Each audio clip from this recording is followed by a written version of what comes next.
is Ofer Rozenstein from the Institute of Soil, Water and Environmental Sciences. Correct. From Agriculture Research Organization. And Ofer will talk to us about developing models to estimate crop water consumption based on remote sensing and meteorological data. Thank you, Nick, and thank you for the Francis Wright Foundation for inviting me here. I'm very happy to be here. I'm a remote sensing scientist. I only got into irrigation and agriculture 3 years ago, and since then I've been using the tools that I learned many years ago together with meteorological data to make mathematical models for crop irrigation. The underlying assumption of my studies is that monitoring the changes in the soil and crops in agricultural fields throughout the season is the key to increase the production efficiency.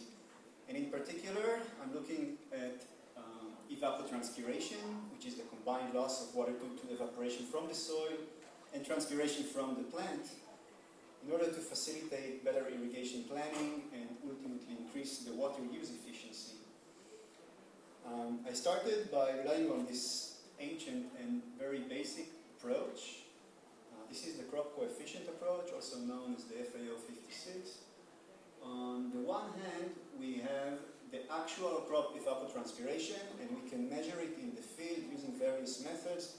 We can either use lysimeters or use eddy-covariance systems that we just presented before, and actually this is what my team is using most of the time. And on the other hand, we have the reference evapotranspiration, and this can also be measured in a number of ways. Evaporation pans used to be very popular. In Israel now, the standard is the Penman-Monteith method that relies on meteorological stations. And the ratio between these two quantities is known as the crop coefficient, or Kc, and it develops throughout the system like this. So in the beginning of the season, we only have evaporation from the soil surface, so we have low and flat Kc, and then the canopy starts to develop, and as soon as it closes and there's no more barren soil, it's flat or it saturates, and then with senescence it decreases again. Coming from remote sensing of natural vegetation, I looked at this and I thought, oh, this is exactly how NDVI phenology from satellite imagery looks like. And then I said, oh, so maybe we can use spectral vegetation indices to model this Kc. I went to the literature and I checked and I saw that people did it 20 years ago. But today we can do it better, as I will show you, because we have better satellite sensors. So today what's available to farmers and what still is the most common irrigation system in the world is Kc tables. FAO 56 gave 3 values for beginning, middle, and end. And local extension services around the world have been developing more detailed tables, 1 value for a week or 2 weeks. Farmers also have access to the reference evapotranspiration, and together they calculate the supposed crop evapotranspiration. But those standard Kc tables have a lot of disadvantages. For instance, they change between different sites and vary over seasons. And if we have some weather anomalies and we use the standard tables, we estimate the water consumption in a wrong fashion. And basically any deviation from the standard growing conditions due to specific fertilization, variation in crop planting density, any stress factor like pests will result in an erroneous estimation of ETC. And also the table gives us 1 value for the entire field. But fields are heterogeneous, and that's where I thought maybe remote sensing will be better. It will give us some spatial variability, unlike those standard tables. And the first experiment where we tried this was in a cotton field in the coastal plain of Israel. Tel Aviv is around here, so this is around Tel Nof. We had an eddy-covariance tower in the center of this very big, flat and uniform field. And then the first order of business was to figure out which pixels inside the field are actually related to the measurements of the eddy covariance.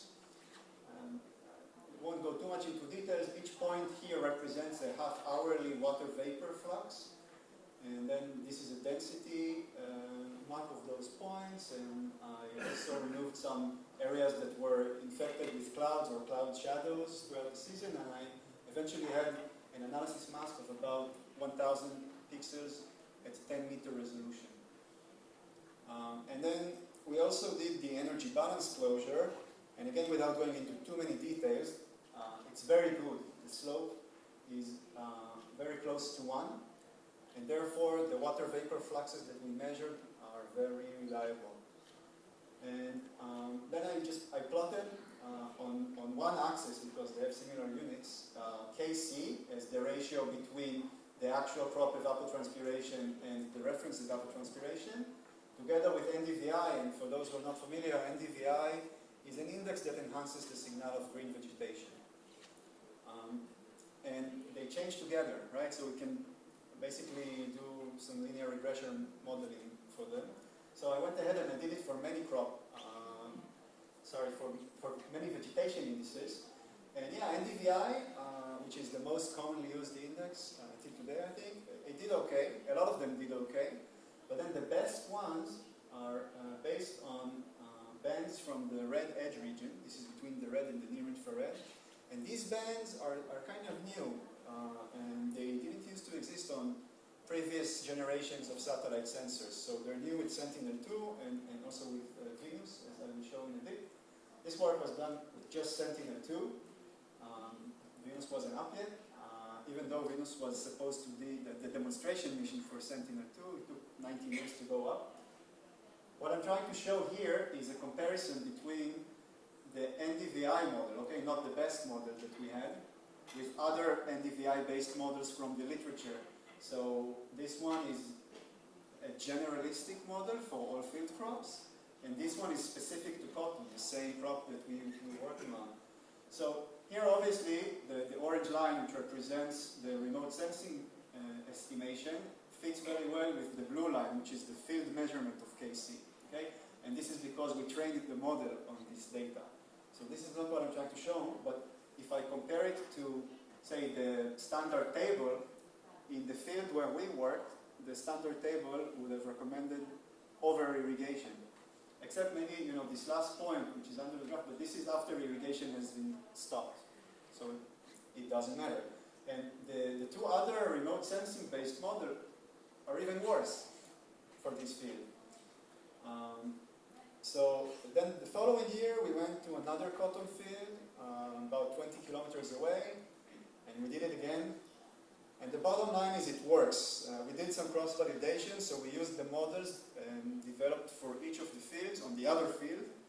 We got very good results, very small prediction errors. So we're very happy with this cotton model. And we went ahead and continued to do it for more fields. So we had these 2 cotton experiments. We had 2 seasons in winter wheat and 3 seasons in processing tomatoes.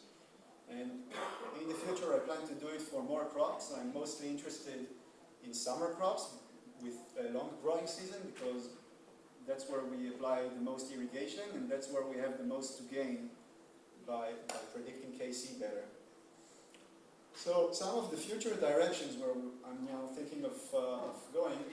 The first one is irrigation trials, right? Because I have good models, I've validated them, but I haven't tested them, meaning I haven't used them in the field and measured the improvement in the water use efficiency. So before starting to give recommendations, I would like to do that. Yeah, Yafit and I have a proposal in the pipelines to combine our methods, the thermal remote sensing with this multispectral estimation of Kc, because this method that I've just presented determines the amount of water, right? And with thermal, we can talk maybe a little bit about timing. So those are complementary approaches. Then, you know, dealing with the clouds is important, because this is a very big limitation. Not so much in Israel, but say in Central Europe and other regions in the world. So we're taking several approaches to dealing with that. The first one is combining more optical observations. So, for instance, we went ahead and combine Sentinel-2 with Venus. We're also trying to use Sentinel-1, which is a synthetic aperture radar that penetrates the clouds, still comes back with information about the surface, and we're able to derive some vegetation variables using this. I'm also now working with IAI, the Israeli aerospace industry. They make big drones to carry bombs, right? But now they want to do good, so they're going to put hyperspectral cameras and do precision agriculture.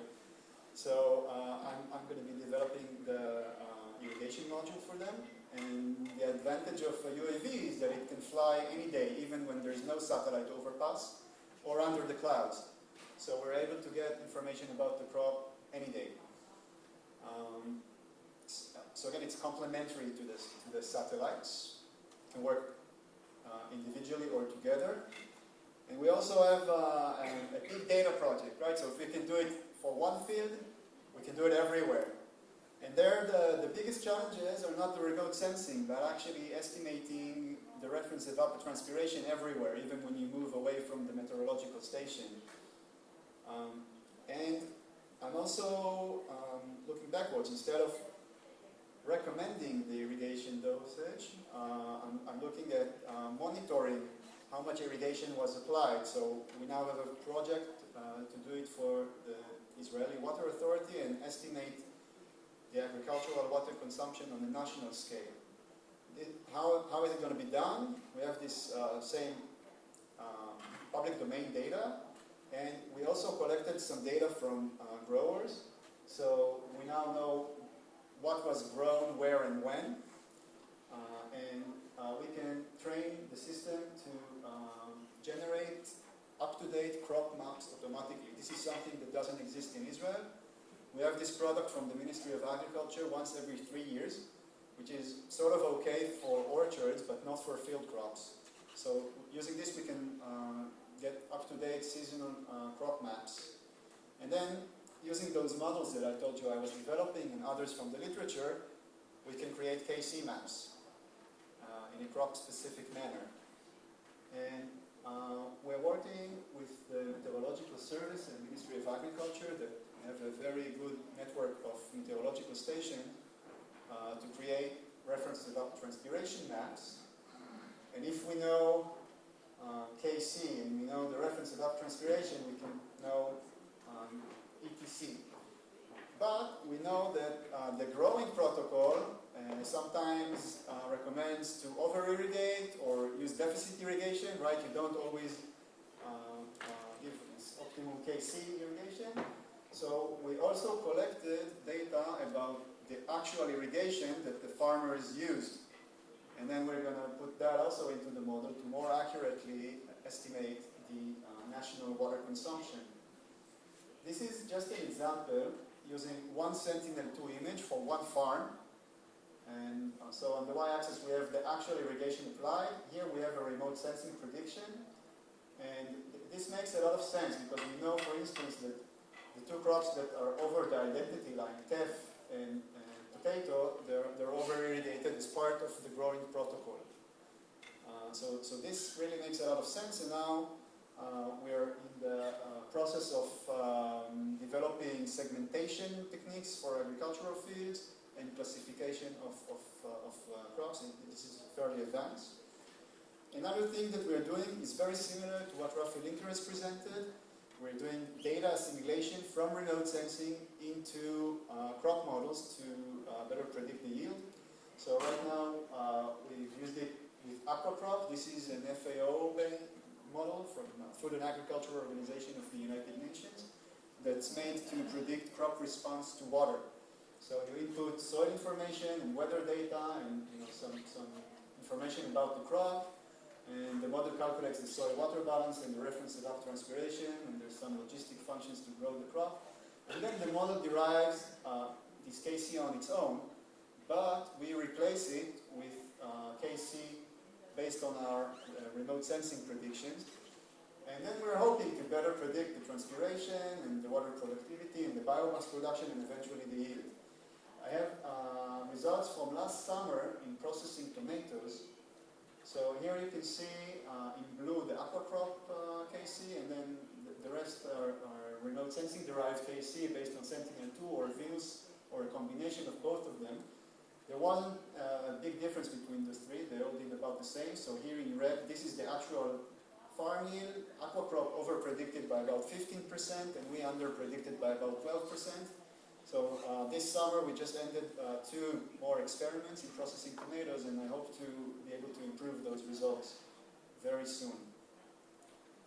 And lastly, this is another project that I'm doing together with French partners in Metz from CNRS and Georgia Tech Leuven.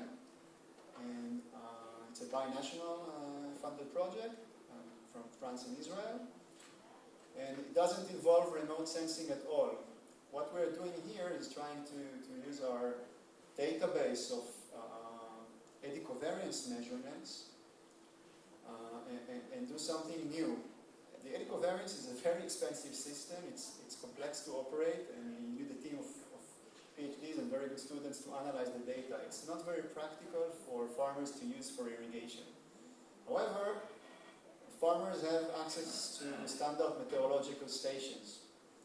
So the question we're asking is, can we train a neural network to simulate, using a standard meteorological station, what the eddy covariance would measure, the actual water consumption.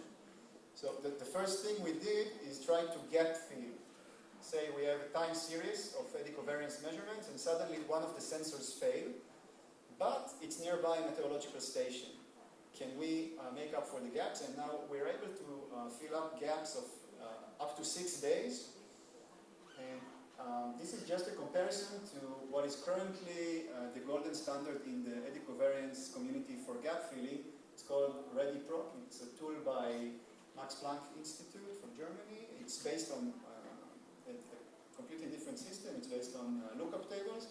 But what you can see is that our neural network can better predict those spikes that occur during the day when there's clouds that hide the sun and then move away, or when wind picks up. So now we're thinking, yeah, maybe if we can predict very well what happens over 6 days gaps, maybe we don't need to know what happened before or after. Maybe we can just predict the entire season. We know the planting date, and we take it from there. Actually, we're now able to predict over those 6-day gaps better than the German model, and also over the entire season. So next summer we plan to have an irrigation experiment in the field using this system, but before then we're going to use the aqua crop model to run some simulations and test it before going out to the field. This is very exciting work with French team here. Thank you very much for listening. I probably have 3 minutes left for questions.